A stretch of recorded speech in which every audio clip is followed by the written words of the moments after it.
আমাদের আদর্শ দর্শন অনেক বেশি শক্তিশালী। বিএনপিকে রুখে দাঁড়াবে এমন কোন শক্তি বাংলাদেশে হতে পারে। আমাদের শহীদ প্রেসিডেন্ট জিয়াউর রহমান সাহেবের বিষয়ে সেই মুক্তিযুদ্ধের ঘোষণা থেকে শুরু করে আজ অবধি ওনার মৃত্যু পর্যন্ত ঘটনাবলী আমরা প্রতিনিয়ত বলে যাচ্ছি এবং বলতে হবে, মনে রাখতে হবে, ধারণ করতে হবে, এগুলো ভুলে যাবে না। আমি শুধু একটি কথা, যেটা আমাদের সকলের জন্য, উনি যে আদর্শিক যে ভিত্তি রেখে গেছেন, যার ভিত্তিতে আমাদের বাংলাদেশ জাতীয়তাবাদী দলটি হয়েছে, এবং যে দর্শন, যে চিন্তা, যে ভাবনা ভিত্তিতে উনি নীতিমালাগুলি প্রণয়ন করেছিলেন,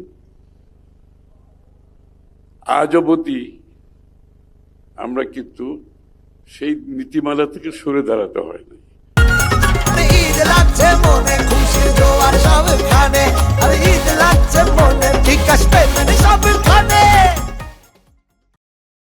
সে আদর্শ থেকে সরে দাঁড়াতে হয় নাই, সে দর্শন থেকে সরে দাঁড়াতে হয় নাই। তা আপনারা যদি শহীদ জিয়ার গণতান্ত্রিক দর্শন, ভাবনা, চিন্তা, তার অর্থনৈতিক দর্শন, চিন্তা, ভাবনা, পররাষ্ট্রনীতির যে দর্শন, চিন্তা, ভাবনা, সামাজিক এবং আঞ্চলিক চিন্তা, ভাবনা, দর্শন, বিএনপি কিন্তু আজ অবধি আমরা সেই জায়গাতে আছি, আমরা একটু সরি নাই। কিন্তু বাংলাদেশের বিভিন্ন দল যারা আছে, আপনি যদি লক্ষ্য করে দেখবেন, তারা কিন্তু বিভিন্ন সময় অবস্থার পরিপ্রেক্ষিতে তাদের অবস্থান কিন্তু পরিবর্তন হয়েছে। কারণ তাদের সেই ভিত্তি ছিল না, সেই দলগুলির সেই ভিত্তি ছিল না যেটা শহীদ জিয়াউর রহমান সাহেব আমাদের জন্য করে গেছেন। এবং সেই ভিত্তির পরিপ্রেক্ষিতে আজকের বিএনপি একটা বিশাল বিজয়ের পরে আমরা আজকে ক্ষমতায় বসেছি। ক্ষমতা বলতে শব্দটা খুব খারাপ শোনায়, দায়িত্বে বসেছি। এবং আমাদের জন্য যেটা আজকে যে পথটা উন্মুক্ত হয়েছে আগামীর বাংলাদেশের জন্য, সেটার ভিত্তি অলরেডি আমাদের হাতে আছে।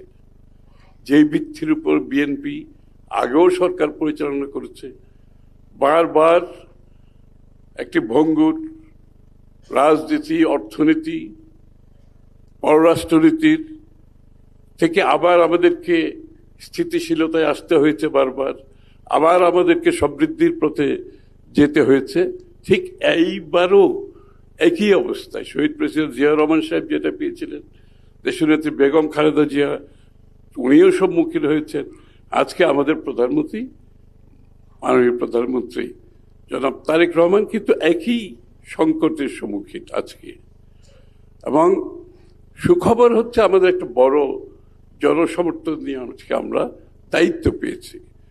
এবং যেহেতু আমাদের ভিত্তি অনেক বেশি শক্তিশালী, আমাদের আদর্শ দর্শন অনেক বেশি শক্তিশালী, আমাদের নীতিমালা প্রকৃতভাবে যেখানে আছে সেই নীতিমালার উপর ভিত্তি করে আমরা এগিয়ে যেতে পারবো। এখন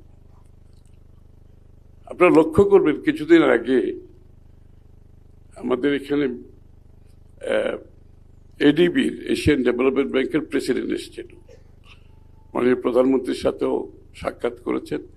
তার আগে আমাদের সময় আলোচনায় বলছেন, উনি জিজ্ঞেস করলেন যে আমি একটু অবাক হচ্ছি যে একটি সরকার 90 দিনের মতো মাত্র ক্ষমতায় আছে, আপনারা কিভাবে এতগুলো নীতিমালা একসাথে করে ফেলেছেন এবং এর অনেকগুলো বাস্তবায়নও হয়ে যাচ্ছে 3 মাসের মধ্যে। এটা অবিশ্বাস্য ব্যাপার। আমি এই কথাগুলো এই জন্য একটু আগে বললাম যে ভিত্তির উপর আমরা এসেছি, এবং সেই ভিত্তিটাকে আরো শক্তিশালী করেছেন আমাদের প্রধানমন্ত্রী। উনি কিন্তু প্রধানমন্ত্রী হওয়ার পরে নীতিমালায় হাত দেন নাই, বাস্তবায়নে হাত দেন নাই।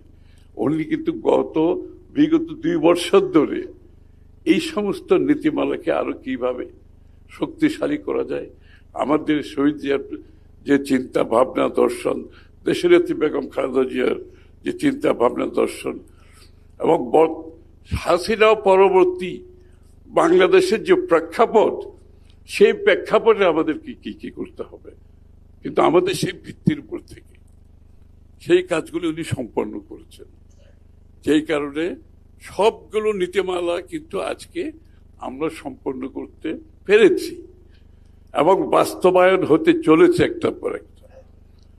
আমাদের একটি ভঙ্গুর অর্থনীতি থেকে স্থিতিশীল এবং সমৃদ্ধির পথে যাওয়ার যে স্টেপিং স্টোনগুলো আছে সেগুলো নির্ধারিত হয়েছে, এগুলো বাস্তবায়নের দিকে আমাদেরকে যেতে হবে। জনগণের মধ্যে আশার সঞ্চার হয়েছে, এখনো গতির সঞ্চার হয় নাই, কিন্তু আশার সঞ্চার হয়েছে। এটা হচ্ছে সবচেয়ে বড় কথা। ইতিমধ্যে আপনারা দেখেছেন বিগত রমজানের ঈদে, এইবার কোরবানির ঈদে দ্রব্যমূল্য কিন্তু বাড়ে নাই। আমি গতকাল চিটাগংয়ে গেলাম, আমি নামার পরে চট্টগ্রামের ডিসি আমাকে প্রথম যে খবরটা দিল, স্যার এইবার দ্রব্যমূল্য কমেছে, দ্রব্যমূল্য কমেছে। গত 2 উৎসবে বাংলাদেশের রাস্তায় শ্রমিকরা রাস্তায় নামে নাই, তারা রাস্তায় নামে নাই। 2-একটা ঘটনা হয়তো এখানে ওখানে করতে পারে, সার্বিকভাবে নামে নাই। এবং যেইগুলো আমাদের প্রকল্প ইতিমধ্যে বাস্তবায়নের পথে, এগুলো সময় মতো শেষ হয়েছে। যে আমাদের ফ্যামিলি কার্ডের যে পাইলট প্রজেক্ট, এটার কাজ সমাপ্ত হয়েছে সঠিকভাবে, বাকি কাজগুলো চলছে। তো সুতরাং আজকে আমাদের সামনে যে চ্যালেঞ্জ, সেটা সরকার মাননীয় প্রধানমন্ত্রী একা করতে পারবে না।